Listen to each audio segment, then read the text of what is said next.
Summer start ஆயிடுச்சு. என்னென்ன உணவுகள் சாப்பிடலாம்? இந்த கொஷின்ஸ் வந்து வர ஆரம்பிச்சிருச்சுங்க.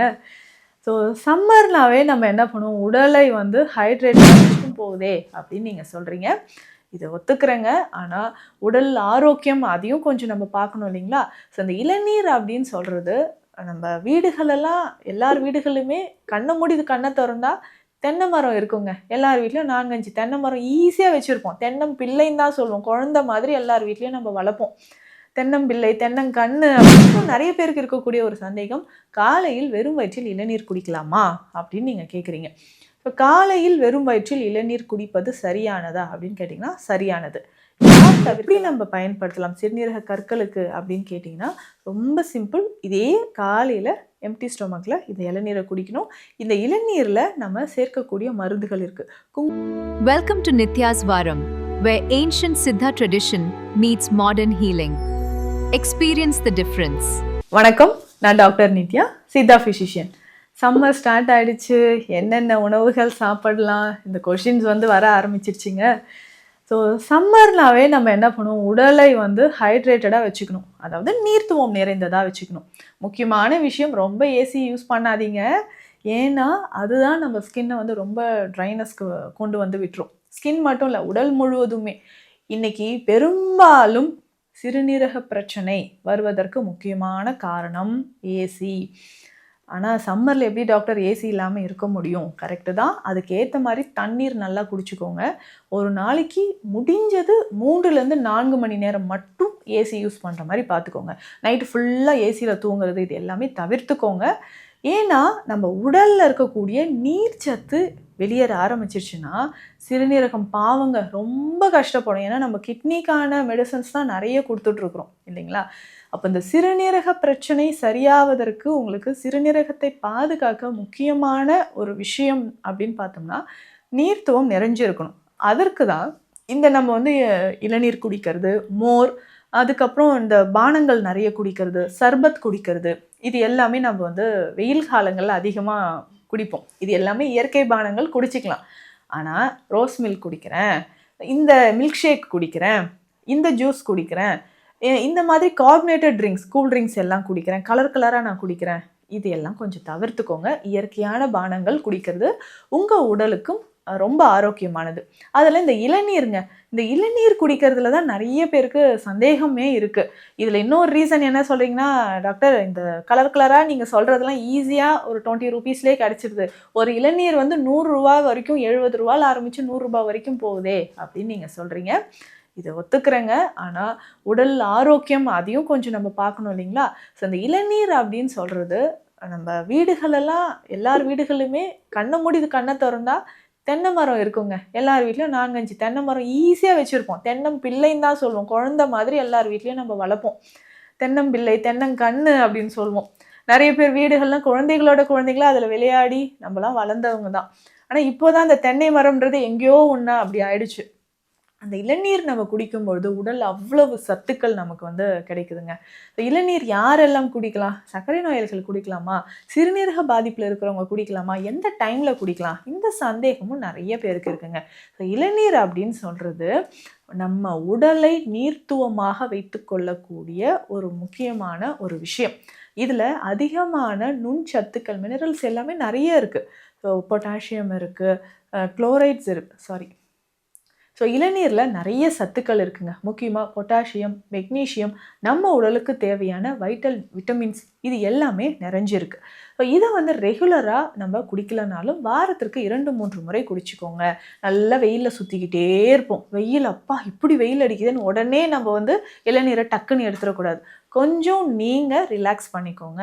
ஸோ நிழலில் உட்காருறது, அதிகமான வியர்வை இருந்தால் அதை கொஞ்சம் ரிலாக்ஸ் பண்ணிவிட்டு, ஸோ உடலில் நமக்கு வந்து இந்த இளநீரோட சத்துக்கள் முழுமையாக சேரணும் அப்படின்னா கொஞ்சம் ரிலாக்ஸ் பண்ணிவிட்டு வியர்வையெல்லாம் கொஞ்சம் ஆறின பிறகு இளநீரை நீங்கள் குடிக்கலாம். ஒரு சிலருக்கு என்ன தெரியுங்களா டவுட்டு, இதை குடித்தா சுகர் இன்க்ரீஸ் ஆகிடுமா அப்படின்னு கேட்குறீங்க. உங்களுடைய சுகர் லெவல் எவ்வளோ இருக்குன்னு பார்த்துக்கோங்க. அதற்கு ஏற்ற மாதிரி நீங்கள் வந்து இளநீரை குடிச்சிக்கலாம். ஸோ இளநீர் அப்படின்னு சொல்கிறது இது குடித்தா ரொம்ப சுகர் ஏறிடும் அப்படின்னு கிடையாது. ஒரு 100 ml அளவுக்கு நீங்கள் குடிச்சிக்கலாம். இன்னும் நிறைய பேருக்கு இருக்கக்கூடிய ஒரு சந்தேகம், காலையில் வெறும் வயிற்றில் இளநீர் குடிக்கலாமா அப்படின்னு நீங்கள் கேட்குறீங்க. இப்போ காலையில் வெறும் வயிற்றில் இளநீர் குடிப்பது சரியானதா அப்படின்னு கேட்டிங்கன்னா சரியானது. யார் தவிர்க்கலாம்? அசிடிட்டி இருக்குது, ஆசிட் ரிஃப்ளெக்ஸ் இருக்குது, நெஞ்செரிச்சல் இருக்குது அப்படின்னு சொல்கிறவங்க இளநீரை நீங்கள் தவிர்த்துக்கலாம். ஸோ ரெகுலராக காலையில் குடிக்கலாமா, எங்கள் வீட்டில் நிறைய இளநீர் இருக்குங்க அப்படின்னு சொன்னீங்கன்னா, உடலில் இந்த மாதிரி ஆசிட் ரிஃப்ளெக்ஸ் இல்லை நமக்கு வந்து கேஸ்ட்ரைட்டிஸ் ப்ராப்ளம்லாம் எதுவும் இல்லைன்னு சொன்னால் நீங்கள் தாராளமாக இளநீர் குடிச்சிக்கலாங்க. இன்னொரு முக்கியமான விஷயம், அதிகமான உடல் சூடு தணிவதற்கு நம்ம என்ன பண்ணலான்னா, பச்சை பயிறு இருக்குது பார்த்தீங்களா, இதை நீங்கள் பயன்படுத்தலாங்க. என்னங்க சொல்கிறீங்க அப்படின்னா, ஒரு ஸ்பூன் ஃபுல்லாக பச்சை பயிறு எடுத்து இளநீருக்குள்ளே போட்டுடணும். நைட்டு இளநீரை வந்து ஓப்பன் பண்ணிவிட்டு, ஒரு சின்ன ஹோல் போட்டு ஓப்பன் பண்ணிவிட்டு அதுக்குள்ளே பச்சை பயிரை போட்டு இளநீரை மூடி வச்சுருங்க. இது காலையில் எந்திரிச்சு இந்த இளநீரை குடிக்கணும். எம்டி ஸ்டொமக்கில் குடிக்கணும். அந்த பச்சை பயிரும் சேர்த்து மென்று முழுங்கிடுங்க.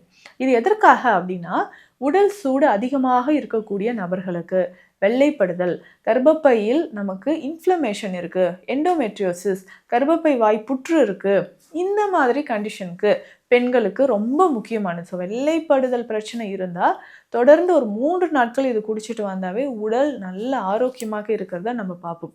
சித்த மருத்துவத்திலும் பார்த்தோம்னா நிறைய மூலிகைகளை, மருந்துகளை சுத்தி செய்வதற்கு, அதில் இருக்கக்கூடிய டாக்ஸின்ஸ் எல்லாமே வெளியில் போகிறதுக்கு நமக்கு இந்த இளநீர் பயன்படுது. ரொம்ப முக்கியமானதுங்க.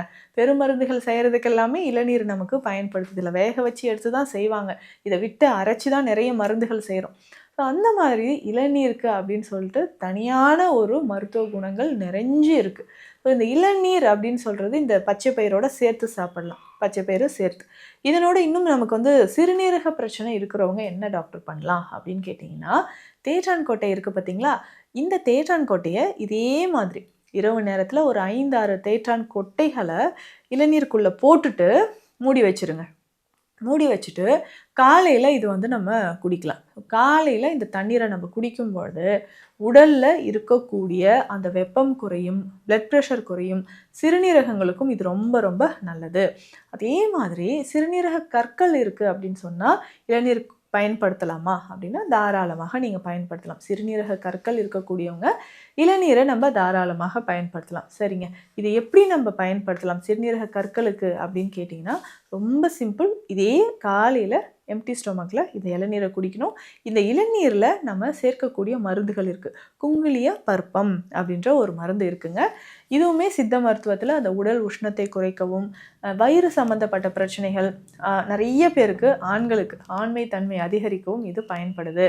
ஒரே ஒரு மிளகு அளவு எடுத்து இளநீரில் போட்டு இந்த குங்குலிய பற்பம் நம்ம பயன்படுத்திக்கிட்டே வரணும். குங்குலிய பற்பம் இளநீரோடு சேர்த்து குடிக்கும்பொழுது உடலில் இருக்கக்கூடிய அதிகமான உஷ்ணம், நிறைய பேருக்கு இந்த பைல்ஸ் சம்மந்தப்பட்ட பிரச்சனை இருக்கும் இல்லைங்களா, இந்த பைல்ஸோ இந்த ஃபிஷர் இது எல்லாமே சம்மரில் அதிகமாக வந்துடும் நிறைய பேருக்கு.